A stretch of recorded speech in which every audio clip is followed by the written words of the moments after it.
শুভ নববর্ষ। সকলকে জানাই নববর্ষের প্রীতি ও শুভেচ্ছা। নতুন বছর সকলের ভালো কাটুক। হাই, আমি Mousumi, welcome to my mini blog. তো আজকে সকালবেলায় সকলের টিফিনের জন্য বানিয়েছিলাম চিড়ের পোহা। খুব সুন্দর হয়েছে, সবাই খেয়ে বলেছিল।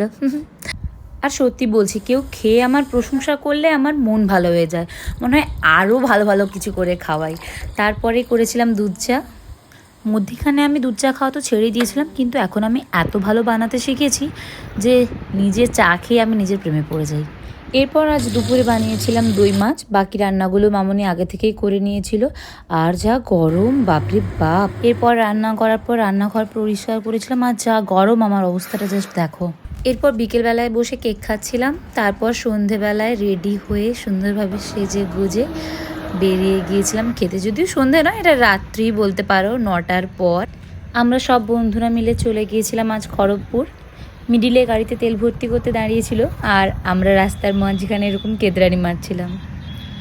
শুভ নববর্ষ। এরপর আজ চলে গিয়েছিলাম আমরা রাজনবাবীতে। গিয়ে মনে হচ্ছিল আমরা কোনো সম্রাটের রাজ্যে এসে ঢুকে পড়েছি। অ্যাম্বিয়েন্সটা ছিল দুর্দান্ত, বাট লাইন প্রচুর ভিড়, আমাদেরকে তো অনেকক্ষণ দাঁড়াতে হয়। আর আমরাও সুযোগের সদ্ব্যবহার করে অনেক ফটো ভিডিও করে ফেলি। এরপর 45 মিনিট দাঁড়ানোর পর ফাইনালি আমরা ভিতরে ঢোকার সুযোগ পাই।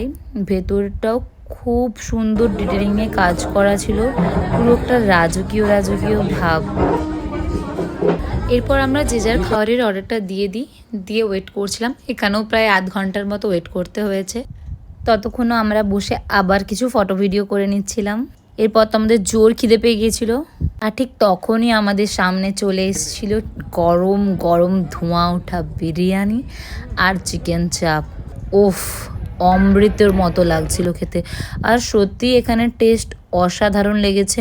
যেমন চিকেন চাপটা ছিল সুন্দর, আর বিরিয়ানিটা তো অসাধারণ। তোমরা প্লিজ একবার ট্রাই করে দেখো, ভালো লাগবে। আচ্ছা, আজকের ভিডিওটা এই পর্যন্তই। বছরের প্রথম দিন তো আমার খুব ভালো কাটলো, আশা করি তোমাদেরও খুব ভালো কেটেছে। জানিও তোমরা কে কী করলে সারাদিন। চলো, দেখা হবে নেক্সট কোনো ভিডিওতে। টাটা।